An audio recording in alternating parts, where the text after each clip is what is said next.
नमस्कार मैत्रिणींनो, अगोदर आपण किचन टेबल क्लीन करायचा व्हिडिओ बघितला. आता आपण किचन ओटा वगैरे साफ केल्यानंतर ते खालचं पाणी वरचं पाणी आपलं खाली पडतं आणि आपलं खाली आपली जी टाईल्स असते ती खूप खराब होते. तर मग आता ही स्टाईल आपण क्लीन कशी करायची ते हे तुम्हाला मी आता दाखवते बघा.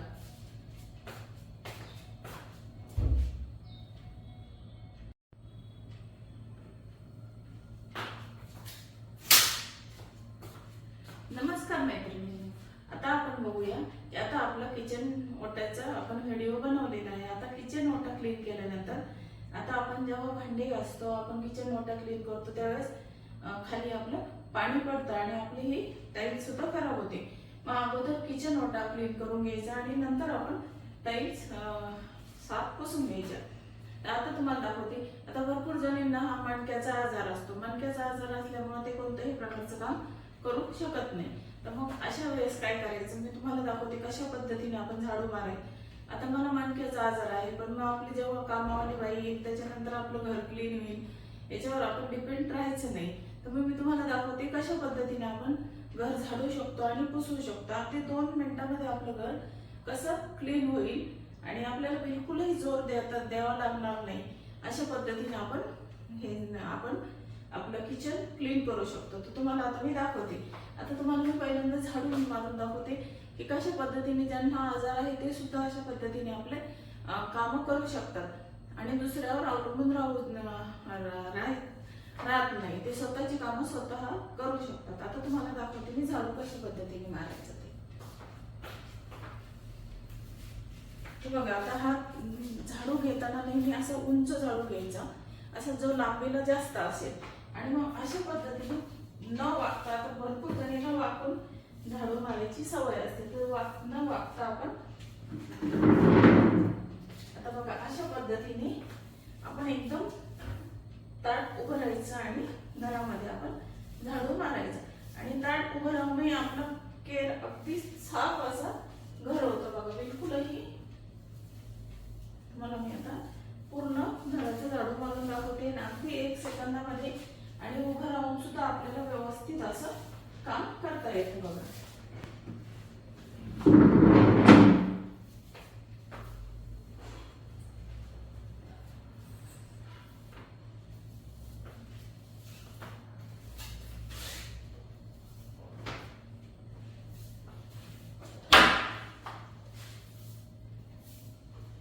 आणि झाडू मारताना दाराच्या मागे सुद्धा दरवाजा पुढे ओढून आपण अशा पद्धतीने झाडू मारायचा आणि झाडू मारताना रोज आपल्या भिंतीला वरती सर्व ठिकाणी हा झाडू व्यवस्थित असा मारून घ्यायचा आणि आपण उभं राहून अशा पद्धतीने झाडू मारू शकतो. अगदी बघा मी थोडं सुद्धा वाचत नाही तरी आपलं कचरा हा व्यवस्थित निघत आहे बघा.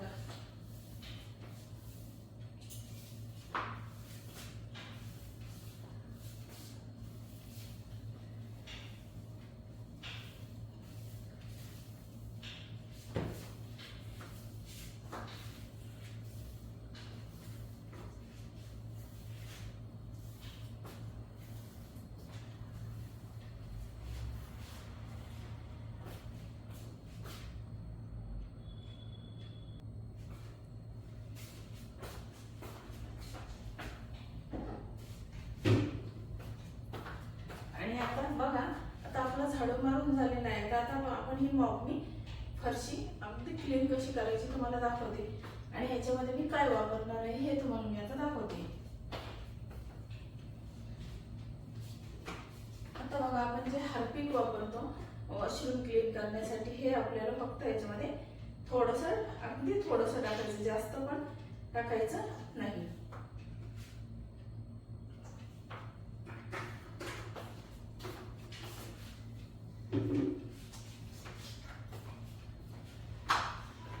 आणि थोडंसं अगदी थोडं सनी फिनेल टाकायचं. या दोन्हीचा आपण वापर करणार आहोत.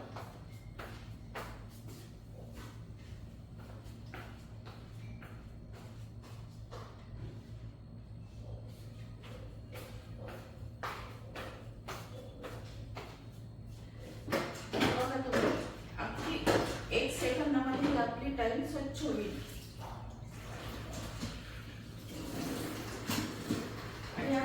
सुद्धा घेताना आहे ना असा लांब दांडीचा मॉप घ्यायचा नाही.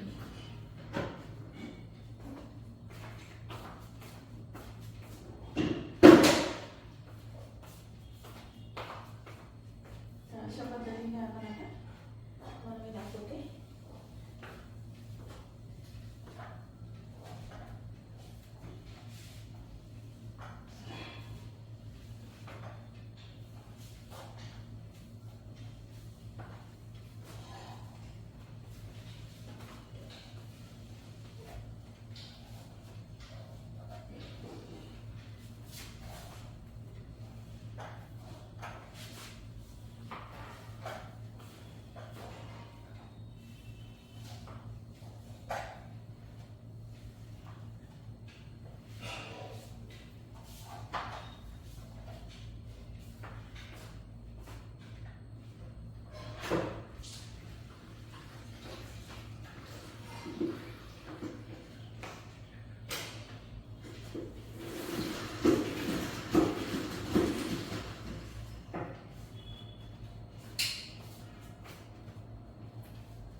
बघा मैत्रिणींनो, आपली ही फरशी आता अगदी क्लीन झालेली आहे. पण मग आता नंतर काय करायचं, आता ही फरशी आपली सुकलेली आहे. आता ही फरशी आपण वाळेपर्यंत थांबायचं आणि नंतर बघा आता ही फरशी आपण जरी पुसलं तरी मॉप मध्ये आपल्या आता या टाईलवर थोडा जरी बारीक केस असला तरी लगेच दिसून येतो. मग काय करायचं, फरशी पुसून वाळल्यानंतर मी तुम्हाला दाखवते आता.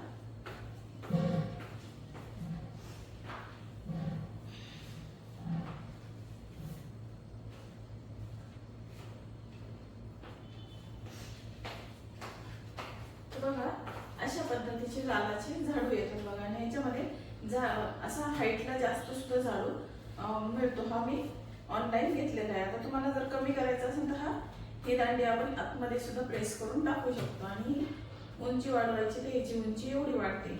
तर मग काय करायचं, असं लालाचा झाडू याच्यामध्ये केस कॅच होतात. मग हा झाडू घ्यायचा आणि हे सर्व कोरडं झाल्यानंतर मी तुम्हाला दाखवते.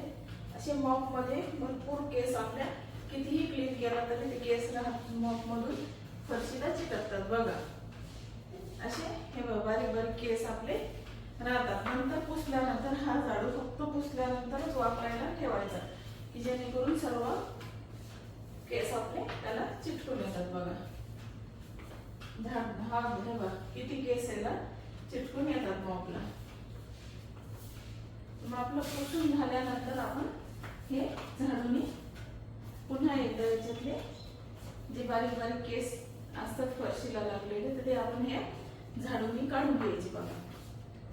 आणि आता ह्या फरशीवर एक जरी केस असला तरी केस आपल्याला दिसतात बघा. आणि आपण किती क्लीन केलं तरी एखादा केस या फरशीला दिसतोच आपल्याला. पण मग या झाडूनी जर आपण परत एकदा त्याच्यावर झाडू मारला तर भरपूर असे केस निघतात बघा.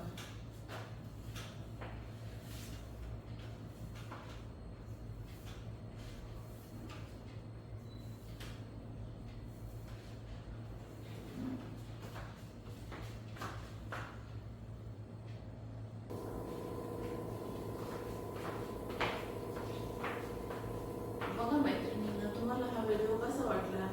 तुम्हाला जर हा व्हिडिओ आवडला तर माझ्या चॅनलला लाईक, शेअर आणि सबस्क्राईब जरूर करा. आणि बघा आपण कोणावर डिपेंड न राहता अशा पद्धतीने आपण सर्व काम करू शकतो. आणि घरामध्ये मला मणक्याचा आजार असून मी एकही मेड लावलेली नाही. पूर्ण मी घराची साफसफाई स्वतः करते आणि आपण आपल्या पद्धतीने आपण आपलं घर साफ करू शकतो.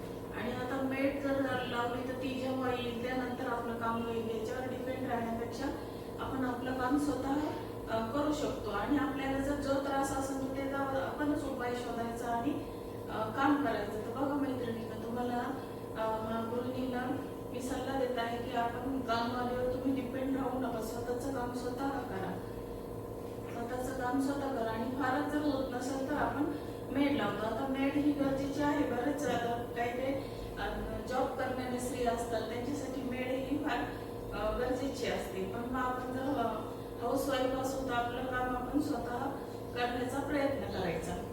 आणि आपल्याला जर मणक्याचा आजार असेल तर अशा पद्धतीने आपण उभं राहूनही आपण आता हल्ली सर्व मोठे झाडू मिळतात, मोठे मॉप मिळतात हाईटला जास्त, त्याच्यामुळे आपण सर्व साफसफाई उभं राहून करू शकतो. थोडंही आपल्याला वाकावं लागत नाही. तर बघा मैत्रिणींनो, तुम्हाला माझा व्हिडिओ कसा वाटला आणि अशा पद्धतीची व्हिडिओ मी हे पहिल्यांदाच बनवत आहे. तर त्याच्यामध्ये जर काही चूक झाली तर मला तुम्ही नक्की कमेंटमध्ये सांगा. मी अजून चांगले बनवण्याचा